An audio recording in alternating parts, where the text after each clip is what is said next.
नमस्कार. या दुपारच्या बातमीपत्रामध्ये आपल्या सगळ्यांचं स्वागत. मी प्रसाद काथे. आता या क्षणाची महत्त्वाची बातमी आपल्यासमोर येते ती पृथ्वीराज चव्हाण यांची आहे. पृथ्वीराज चव्हाण यांनी एक महत्त्वपूर्ण वक्तव्य केलंय.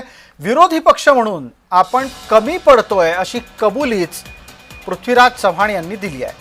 लोकशाहीच्या हत्येमध्ये आम्ही सहभागी आहोत, म्हणजेच काँग्रेस जन सहभागी आहेत, इतकं मोठं वक्तव्य पृथ्वीराज चव्हाण यांनी केलंय.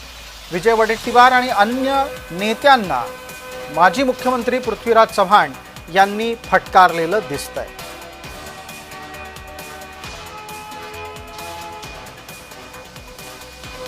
प्रभावी नसेल तर त्या लोकशाहीला काय अर्थ राहतो. आज आपली अशी परिस्थिती आहे की जर विरोधी पक्षांनी जर आपला पुन्हा आवाज जर जनतेपर्यंत पोचवायला जर आम्ही कमी पडलो तर मग आम्ही सुद्धा त्या लोकशाहीच्या हत्येमध्ये सहभागी होत असं म्हणावं लागेल. तेव्हा आज एक खूप विदारक परिस्थिती झालेली आहे.